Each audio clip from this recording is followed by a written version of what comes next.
book to see the day of light, to be published. But with that courage and with that spirit to dare to be different, to come up with a new style of writing, with a new approach to literature, that was novel. With that courage, he made his mark. You know, he cleared the way for us. You know, there's this Wolof guy who once told me that he said, "So gisee ñay di hala yon pour domam yi la." If an elephant is clearing the way, it's for its children. Achebe has taken the lead in a thick forest and cleared the way.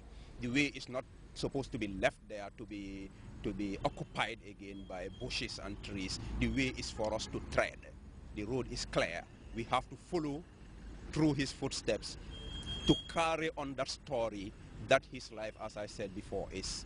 Achebe's life is a story. He has taught us the story, but we must live the story and we must carry the story on to generations yet unborn. Renowned Gambian writer and economist Tijan Salah considered himself a student of Achebe long time ago. From the onset, Salah coined a poem dedicated to Achebe. When we are confronted by pressures of place, we seek solace in those tiny kingdoms of the heart, which keep the memory of place. The roots hold tethered to the silos of the heart. Our minds hold firmly to the gravity of place. Come pray with me. Come pray. May we have roots? May we have.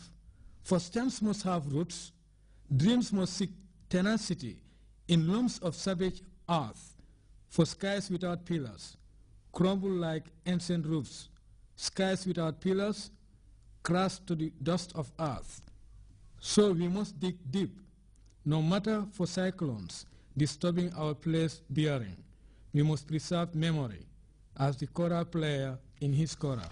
This writer is undoubtedly seen to be one of the best or the hottest on the continent. Wingu Wainana just listened to his interview with Al Jazeera's Foliba. How do you feel about being called the African writer, the new African writer, being likened to Chinua Achebe or Ngugi wa Thiong'o? How do you feel about that? Oh, I'll sleep nicely in the morning, and then in the morning I'll go and read Igoni Barrett's book and think, I think he's the one. I think he's the one. It's not me. I think it's Teju Cole. I think it's Dorit by Ghana. I think it's, you know, I work in publishing. I've worked and published so many young African writers and all that. I have always seen it like, I felt that if people who show talent networked strongly with each other and helped each other get agents, get into the system, self-publish, build local publishing houses, right? That's the way for us to push ourselves forward. Right. And you founded the literary magazine Kwani. I want to talk about that. Yes. What do you see as the challenge today for African writers? Many of the well-known African writers that you and I know, whether it's Ngozi Adichie, Chimamanda, or Ben Okri, have left the African shores. The challenge is, there's some people who've been critical, and rightly critical, to say, you know, African writers are always writing about the problems of society. And I think that there's something to that. At a time now when we've started to register real growth, real change, real political change, real social change, that, you know, so many things are happening, right? For our generation, the next 10 and 15 years are going to be also involving in how do you start to reimagine how it could be? How you start to imagine how beautiful it could be, how wonderful it could be. Not to avoid the reality, but to start, you know, artists have always also built these homes that people reside in and imagine, wow, this is what my nation, my continent, my community can look like. So I think that now becomes the challenge. The era of the writer, the artist, as the political activist will always be there. But the season where we were on extremely hard pressure to provide change doesn't mean that then that is all our job. So I think the opening it up to now be part of the people who are envisioning, who are creating, who are using their imagination, and all the arts, I think that that's a very, very key place. People need to have an imaginary home to live in and to imagine as much as they need to eat. Well, there's a common saying that all is not over until it is finally over. The situation in Venezuela, as it is, Nicolas Maduro has been elected president to replace Hugo Chavez, who died recently. We now go back to the archive of a renowned Australian journalist, John Pilger, on this documentary entitled War on Democracy. Film is about the struggle of people to free themselves from a modern form of slavery. Richard Nixon, President of the United States, once said of Latin America, "People don't give a shit about the place." He was wrong. The grand design of the United States as a modern empire was drawn on the hopes of an entire continent known contemptuously as the backyard. The extraordinary witnesses in this film describe a world not as American presidents like to see it, as useful or expendable. They describe the power of courage and humanity among people with next to nothing. They reclaim noble words like democracy, freedom, liberation, justice, and in doing so, they are defending the most basic human rights of all of us in a war being waged against all of us.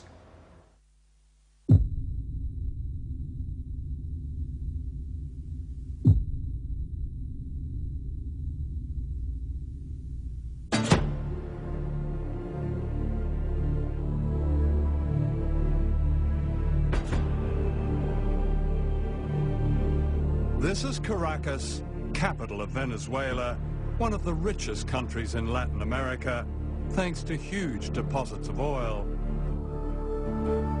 The rich in Venezuela live in leafy suburbs with names like Country Club. Their spiritual homes are Miami and Washington.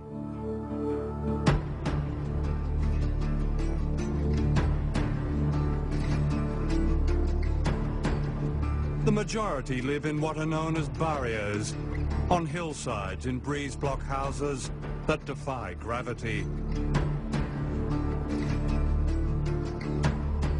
In the past, these people have been invisible, excluded from their own society.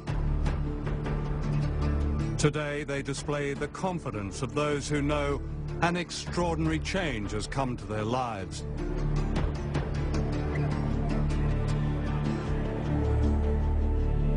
This is Hugo Chavez, president of Venezuela, the voice of the barrios. Chavez and his supporters have won 10 elections in 8 years.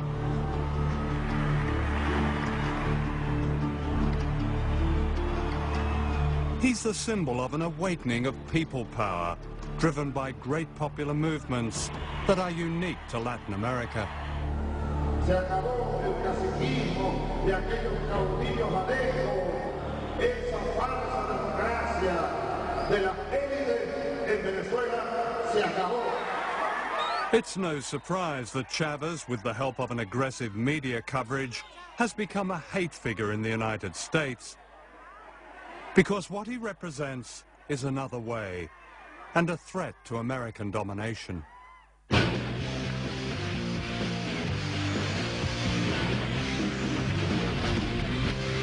All right, now, Hugo Chavez, the criminal, speaking of criminal, government of Venezuela, offering... The criminal? The criminal. It's a criminal government. In my opinion, and the opinion of a lot of people in our government, Hugo Chavez represents an extreme threat not only to our nation, but to our hemisphere. He should have been killed a long time ago. By whom? And anyone who believes other... By anyone. No hay café por ahí. Absolutely. Do you want a cup of coffee? Yes, yes. Era una de mis lecciones de inglés de secundaria. Do you want a cup of coffee? Do you want a glass of milk? Do you want a glass of water? English lesson 1. Yo nací en un hogar muy pobre, de campesinos, ¿no? Y me tocó vivir la pobreza. Yo fui un niño pobre, de pie descalzo. Mi padre maestro de escuelas rurales, mi madre también. Es una abuela hermosa, india, que me llenó de amor. Mi abuela me enseñó mucho y aprendí de ella la solidaridad con los demás. El compartir el pan, aun cuando poco con el otro. Entonces me fui al ejército, a la academia militar, me hice soldado y ahí me conseguí con Bolívar. Empecé a dar cuenta de la verdad. Simon Bolivar is venerated in Latin America as the liberator from Spanish colonialism. Bolivar believed that freedom only came when people united against all invaders, no matter their disguise.